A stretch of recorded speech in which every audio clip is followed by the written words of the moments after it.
আসসালামু আলাইকুম বন্ধুরা। তো আজকে আমরা শিখব গুণগত রসায়ন, কোয়ালিটেটিভ কেমিস্ট্রি। এই অধ্যায়ের জাস্ট কয়েকটা পার্ট শিখবো, বেশি শিখবো না, ঠিক আছে? তো প্রথমত এটা একটু পড়ি যে ভূমিকাটা কি বলছে। ভূমিকা আছে ইন্ট্রোডাকশন, মানে হলো ভূমিকা। এই বিশ্ব প্রকৃতি বিজ্ঞানীদের কাছে দুই ভাগে বিভক্ত, যেমন পদার্থ ম্যাটার ও বিকিরণ শক্তি বা রেডিয়েন্ট এনার্জি। সব পদার্থের গঠনে রয়েছে বিভিন্ন প্রকারের মৌলের পরমাণু। পরমাণুর গঠনে রয়েছে কিছু মূল কণিকা। এইসব কণিকার আবিষ্কার, শনাক্তকরণ ও পরমাণুতে এদের বিন্যাসকরণ সম্বন্ধে পরীক্ষা-নিরীক্ষালব্ধ তথ্যের যুক্তিনির্ভর উপস্থাপন গুণগত রসায়নের অন্তর্ভুক্ত। পরমাণুর সাথে রয়েছে বিকিরণ শক্তির সম্পর্ক। আবার সব প্রকার বিকিরণ শক্তি হলো তড়িৎচুম্বকীয় বিকিরণ রশ্মি, যা প্রধান উৎস হলো সূর্যের আলো।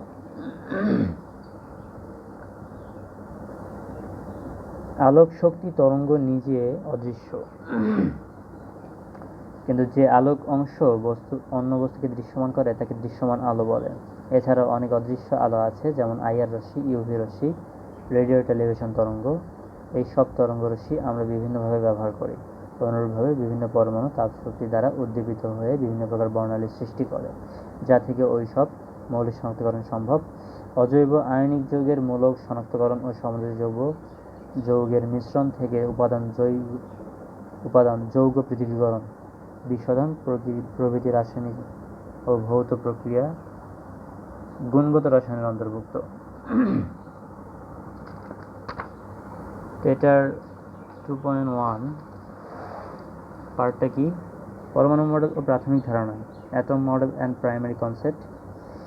1897 খ্রিস্টাব্দে স্যার জে থমসন ক্যাথোড রশ্মির উপর পরীক্ষাকালে ইলেকট্রন আবিষ্কারের পর থেকে পরমাণুর গঠন সম্বন্ধে জানার জন্য বিজ্ঞানীদের পরীক্ষা-নিরীক্ষায় নতুন মাত্রা যোগ হয়।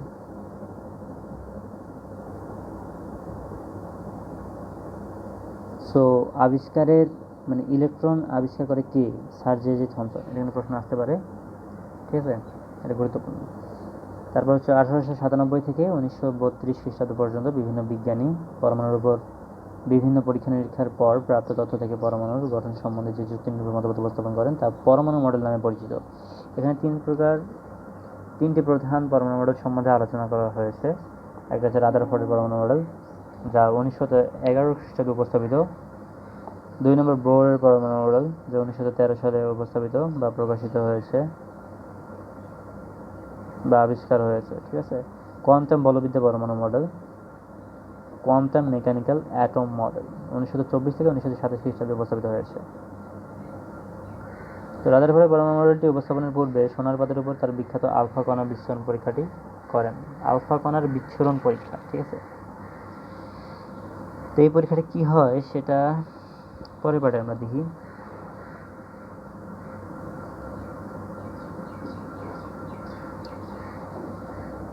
ইলেকট্রন আবিষ্কারের পর পরমাণুর গঠন সম্পর্কে বিজ্ঞানী থমসন প্রস্তাবিত 1898 খ্রিস্টাব্দে প্লাম-পাডিং পরমাণু মডেল সম্বন্ধে নিশ্চিত প্রমাণ লাভের উদ্দেশ্যে 1911 খ্রিস্টাব্দে রাদারফোর্ড আলফা কণা বিচ্ছুরণ পরীক্ষাটি করেন। সো প্লাম-পাডিং পরমাণু মডেল, এটা কিন্তু একটা পরমাণু মডেল। এই পরমাণু মডেলটি নিশ্চিত প্রমাণ করার জন্য 1911 খ্রিস্টাব্দে রাদারফোর্ড আলফা কণা বিচ্ছুরণ পরীক্ষাটি করেন। তার পরীক্ষার কিছুদিন পূর্বে আবিষ্কৃত হয় যে রেডিয়াম 88, ইউরেনিয়াম 92 ইত্যাদি তেজস্ক্রিয় মৌল থেকে স্বতঃস্ফূর্তভাবে আলফা কণায় বিকিরিত হয়। অর্থাৎ এখানে কোনো কিছু করা লাগে না, কোনো ইলেকট্রন বা নিউট্রন দ্বারা পরমাণুগুলোকে আঘাত করা লাগে না, নিজে থেকে কি হয়, আলফা কণাটি বিকিরিত হয় বা বের হয়ে আসে। হিলিয়াম পরমাণু হতে দুটি ইলেকট্রন বের করে নিলে যে দ্বিধনাত্মক হিলিয়াম নিউক্লিয়াস অবশিষ্ট থাকে তাকে আলফা কণা বলে। হিলিয়াম পরমাণু হতে দুটি ইলেকট্রন বের করে নিলে যে দ্বিধনাত্মক হিলিয়াম নিউক্লিয়াস অবশিষ্ট থাকে তাকে আলফা কণা বলে। অর্থাৎ হিলিয়াম কি He, ওখান থেকে দুটি ইলেকট্রন বের করে নিলে কি থাকে, দ্বিধনাত্মক হিলিয়াম নিউক্লিয়াস, অর্থাৎ He2+, রাইট? সেটাকে বলা হচ্ছে আলফা কণা। তা আলফা কণার বৈশিষ্ট্য কি? 1 নম্বর বৈশিষ্ট্য হচ্ছে যৌগিক কণা বা কম্পোজিট কণার শ্রেণীভুক্ত এই আলফা কণার প্রচণ্ড গতি থাকে। আলফা কণার প্রচণ্ড গতি থাকে, এটা মেইন টপিক। 2 নম্বর হচ্ছে আলফা কণার গতি 1 × 10⁻⁷ মিটার পার সেকেন্ড হতে 2.5 × 10⁻⁷ মিটার পার সেকেন্ড পর্যন্ত হয়ে থাকে।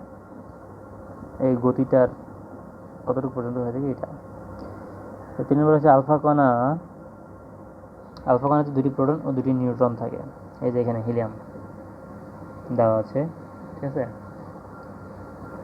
হিলিয়াম 2+, হিলিয়াম থেকে 2টা ইলেকট্রন বের হয়ে গেলে কি হয়? হিলিয়াম 2+। এটি যে প্রোটন সংখ্যা, এটা নিউক্লিয়াসের ভর,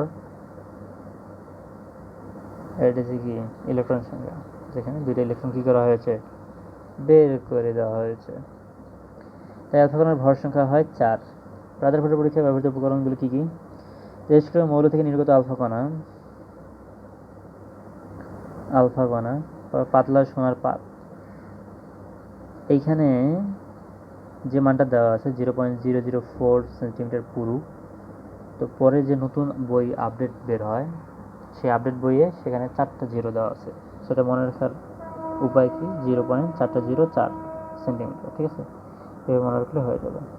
তো জিঙ্ক সালফাইড আবরণযুক্ত পর্দা ব্যবহার করা হয়েছে। পরের পেজে দেখি। রাদারফোর্ডের পরীক্ষার বর্ণনা, মানে সে পরীক্ষাটা কিভাবে করেছে। বিজ্ঞানী রাদারফোর্ড প্রচণ্ড শক্তিসম্পন্ন দ্বিধনাত্মক চার্জযুক্ত আলফা কণা সমূহকে একটি পাতলা সোনার পাতের, যার পুরু কি 0.404, এটা কিন্তু মনে রাখা যাবে না, ঠিক আছে। এটা ভুল। এর উপর টার্গেট বা নিক্ষেপ করেন। সোনার পাতের চারিদিকে ঘিরে জিঙ্ক সালফাইড আবরণযুক্ত একটি গোলাকার পর্দা রাখেন। এই যেখানে দেওয়া আছে, এটা হচ্ছে জিঙ্ক সালফাইড আবরণের কি একটা পর্দা, যেটা চারিদিকে গোলাকার অবস্থায় আছে। জিঙ্ক সালফাইড আবরণের উপর পতিত আলফা কণা আলোকচ্ছটা সৃষ্টি করে। তা আলোকচ্ছটা কি?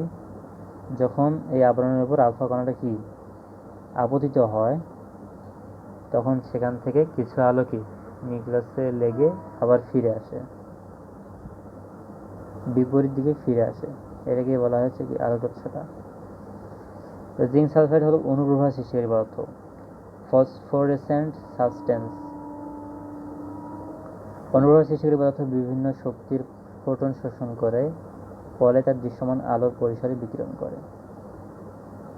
তো অনুপ্রভা সৃষ্টিকারী পদার্থগুলো কি কি, মানে কাকে বলে? সেটা হচ্ছে তোমার এই পর্দাটা, জিঙ্ক সালফাইড আবরণের পর্দাটা প্রথমে আলোটা শোষণ করে, বা বিভিন্ন শক্তির ফোটনগুলো শোষণ করে, এবং পরে তার দৃশ্যমান আলোর পরিসরে বিকিরণ করে বাইরে বের করে দেয়। এই জন্য এক্ষেত্রে জিঙ্ক সালফাইড ব্যবহৃত হয়, ঠিক আছে। এখানে পর্যবেক্ষণটা আমরা লক্ষ্য করি। তিনি লক্ষ্য করেন যে প্রায় 99% আলফা কণায় এই সোনার পাত ভেদ করে সোজাসুজি চলে যায়, এবং জিঙ্ক সালফাইড পদার্থকে আলোকচ্ছটা দীপ্যমান বা আলোকিত করে রাখে। 99% আলফা কণায় এই সোনার পাত ভেদ করে সোজাসুজি চলে যায়, এবং জিঙ্ক সালফাইড পর্দাকে আলোকচ্ছটায় দীপ্যমান বা আলোকিত করে রাখে, ঠিক আছে। তবে মাত্র কয়েকটি আলফা কণা তাদের পথ থেকে বেঁকে পেছন দিকে চলে যায়। খুব কম সংখ্যক আলফা কণা, প্রায় 20,000-এর মধ্যে একটি, বিপরীত দিকে ফিরে আসে। তো সিদ্ধান্ত কি? এ পরীক্ষা থেকে রাদারফোর্ড নিম্নলিখিত সিদ্ধান্তগুলো গ্রহণ করেন। 1 নম্বর সিদ্ধান্ত হচ্ছে পরমাণুর অধিকাংশ স্থানেই ফাঁকা।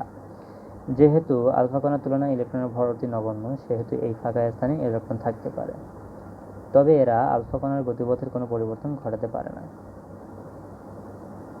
মানে স্থানটা ফাঁকা থাকবে, কিন্তু এই ফাঁকা স্থানটা কখনোই আলফা কণার গতিপথের পরিবর্তন ঘটায় না। অর্থাৎ এরা ফাঁকা স্থানে যেদিকে ইচ্ছা সেদিক দিয়েই চলে যায়। এই ফাঁকা স্থানে আলফা কণাটা কি ডিরেক্ট চলে গেছে, ডিরেক্ট গিয়ে পর্দায় আবদ্ধ হয়েছে, বুঝা গেছে।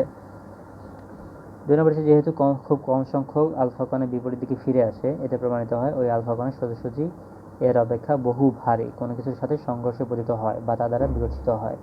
অর্থাৎ পরমাণুর কেন্দ্রে পরমাণুর প্রায় সমগ্র ভর, পরমাণুর ভরের 99.97% ভর অতি ক্ষুদ্র স্থান দখল করে আছে। 3 নম্বর হচ্ছে যেহেতু আলফা কণাসমূহ ধনাত্মক চার্জযুক্ত এবং এক্ষেত্রে বিকশিত হয়, সেহেতু পরমাণুর কেন্দ্রটিও ধনাত্মক চার্জযুক্ত হবে। তিনি ভারী ও ধনাত্মক চার্জযুক্ত পরমাণুর এই কেন্দ্রকে নিউক্লিয়াস নামকরণ করেন। 4 নম্বর হচ্ছে আলফা কণার গতিপথের পরিবর্তন হিসাব করে দেখান যে নিউক্লিয়াস কোনটা, নিউক্লিয়াস হচ্ছে এইটা, এই যে মূল বিন্দুতে যেখানে আলফা কণাসমূহ কি আঘাত করে এবং সেখান থেকে বিকশিত হয়ে বিপরীত দিকে চলে যায়, রাইট? এইটাই হচ্ছে, সেজন্য এটাকে বলা হয় কি নিউক্লিয়াস, যা ধনাত্মক চার্জযুক্ত। 4 নম্বরে আলফা কণার গতিপথের পরিবর্তন হিসাব করে দেখান যে পরমাণুর নিউক্লিয়াসের ধনাত্মক চার্জের পরিমাণ মৌলের পারমাণবিক সংখ্যার সমান। পরমাণুর নিউক্লিয়াসের ধনাত্মক চার্জের পরিমাণ মৌলের পারমাণবিক সংখ্যার সমান, এটাকে প্রমাণ করে দেখান। অর্থাৎ নিউক্লিয়াসে যতগুলো ধনাত্মক চার্জ থাকবে পারমাণবিক সংখ্যাও ঠিক ততটা হবে। রাদারফোর্ড জানতেন আলফা কণার ভর ইলেকট্রন কণার ভরের চেয়ে 7000 গুণ বেশি এবং দ্বিধনাত্মক চার্জযুক্ত। 5 নম্বর হলো পরমাণুর আকার। হাইড্রোজেন পরমাণুর ব্যাস 1×10⁻8 সেন্টিমিটার বা 0.1 ন্যানোমিটার এর তুলনায় নিউক্লিয়াসের আকার বা ব্যাস হচ্ছে 1×10⁻12 থেকে 10⁻13 সেন্টিমিটার। এটা খুবই ছোট, ঠিক আছে। এই আকারগত সম্পর্ক হলো পরমাণুটি এই নিউক্লিয়াস থেকে 10,000 থেকে 1,00,000 গুণ বড়। সো এগুলা বোঝার তেমন একটা কিছু নাই, কারণ এগুলা খুব সহজ ভাষায় ব্যাখ্যা করা হয়েছে, যার কারণে তেমন কোনো কিছুই বোঝাচ্ছি না, জাস্ট টুকটাক দিয়ে একটা বিষয়। এরপর আসি রাদারফোর্ডের পরমাণু মডেল, যা নবম দশম শ্রেণীর রসায়ন পাঠ্যপুস্তকে মডেল দুটি সম্পর্কে হালকা পাতলা কিছু ধারণা দেওয়া হয়েছিল, কিন্তু এখানে আসি আমরা কি বিস্তারিত জানব। যাই হোক, 1911 খ্রিস্টাব্দে আলফা কণার পরীক্ষার সাহায্যে পরমাণু নিউক্লিয়াস শনাক্তকরণের মাধ্যমে রাদারফোর্ড প্রদত্ত পরমাণু মডেলের প্রস্তাবনা সমূহ হচ্ছে নিম্নরূপ। কী কী প্রস্তাবনা দেয়? 1 নম্বর হচ্ছে গোলাকার পরমাণুর কেন্দ্রস্থলে একটি ধনাত্মক চার্জযুক্ত ভারী বস্তু বিদ্যমান। এই ভারী বস্তুকে কি বলা হয়? পরমাণুর কেন্দ্র বা নিউক্লিয়াস বলে। অর্থাৎ একটা মৌলটার ভিতরে যে ভারী বস্তুটা রয়েছে মাঝখানে, এখানে যেটা দেখলাম, এটাকে বলা হচ্ছে কি নিউক্লিয়াস। তো প্রত্যেকটা পরমাণুর মধ্যেই এরকম একটা নিউক্লিয়াস থাকে বা একটা ভারী বস্তু থাকে, যাকে নিউক্লিয়াস নামকরণ করা হয়েছে। পরমাণুর মোট আয়তনের তুলনায় নিউক্লিয়াসের আয়তন অতি নগণ্য। নিউক্লিয়াসের পরমাণুর সমস্ত ধনাত্মক চার্জ ও প্রায় সমস্ত ভর কেন্দ্রীভূত থাকে,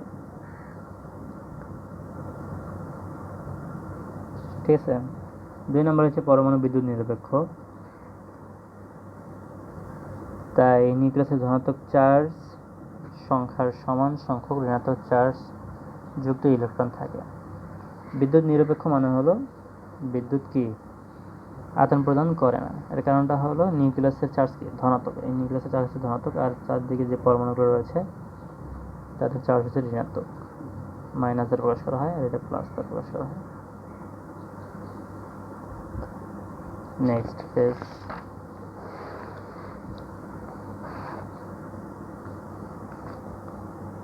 3 নম্বর কি বলেছে? সৌরজগতে সূর্যের চারদিকে ঘূর্ণায়মান গ্রহসমূহের মতো পরমাণুর ইলেকট্রনগুলো এর কেন্দ্রস্থ নিউক্লিয়াসের চারদিকে নিজ নিজ কক্ষপথে সতত ঘূর্ণায়মান থাকে। ধনাত্মক চার্জ বিশিষ্ট নিউক্লিয়াসের ও ঋণাত্মক চার্জ বিশিষ্ট ইলেকট্রনসমূহের পারস্পরিক স্থির বৈদ্যুতিক আকর্ষণজনিত কেন্দ্রমুখী বল এবং আবর্তনশীল ইলেকট্রনের কেন্দ্র বহির্মুখী বল পরস্পর সমান, অর্থাৎ পরস্পরকে ব্যালেন্সড বা সমভার করে। অর্থাৎ মনে করো যে এটা হলো সূর্য, ঠিক আছে। এই সূর্যের চারদিকে কি বিভিন্ন রকম গ্রহগুলো রয়েছে না, বুধ, শুক্র, পৃথিবী, মঙ্গল, বৃহস্পতি, এরকম কিন্তু কয়েকটা গ্রহ রয়েছে, 9টা মেবি। সেই গ্রহগুলো কি করে? সূর্যের চারদিকে ঘোরাঘুরি করে, এবং সূর্যের চারদিকে যে গ্রহটা ঘুরতেছে তার কি একটা নিজস্ব কক্ষপথ রয়েছে, একটা নিজস্ব রাস্তা রয়েছে, যে রাস্তায় তারা চলাচল করে। ওই রাস্তায় ওই গ্রহটা ছাড়া অন্য কেউ আর চলাচল করে না। সো ঠিক এইটার মতোই পরমাণুর বিষয়টা হচ্ছে, পরমাণুর মাঝখানে একটা নিউক্লিয়াস রয়েছে এবং তার চারিদিকে যে ইলেকট্রনগুলো রয়েছে তাদের নির্দিষ্ট একটা কক্ষপথ আছে। এই কক্ষপথেই ওই নির্দিষ্ট পরিমাণ ইলেকট্রন ঘোরাঘুরি করে, তার চারদিকে ঘোরাঘুরি করে, ঠিক আছে। এবং এদের কেন্দ্রমুখী বল মানে হলো এই যে ভিতরের দিকে নিউক্লিয়াসের দিকে যে বলটা কাজ করে সেটাকে বলা হচ্ছে কেন্দ্রমুখী বল। আর কেন্দ্র বহির্মুখী বল মানে হলো কেন্দ্র থেকে বাইরে যে বলটা কাজ করে সেটাকে বলা হয় কি কেন্দ্র বহির্মুখী বল। ঠিক আছে, এরা পরস্পরকে ব্যালেন্সড বা সমভার করে রাখে, অর্থাৎ প্রত্যেকটাই সমান থাকে, যার ফলে কি একটু আগে আমরা বললাম নিউক্লিয়াস নিরপেক্ষ।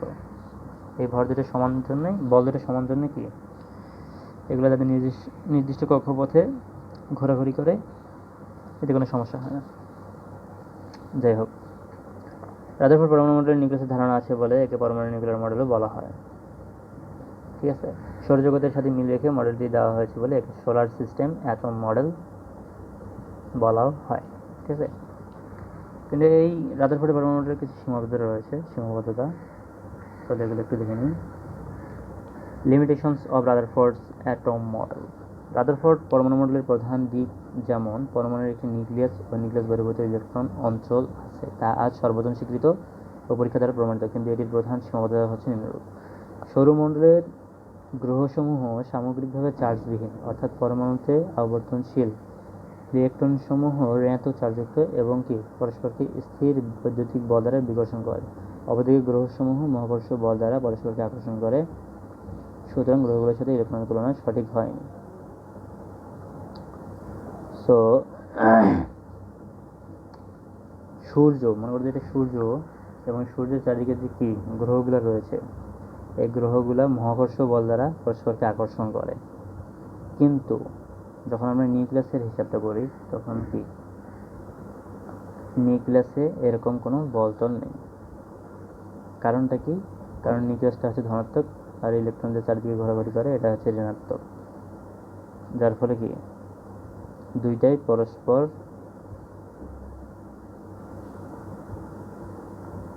পরস্পরকে স্থির বৈদ্যুতিক বল দ্বারা বিকর্ষণ করে।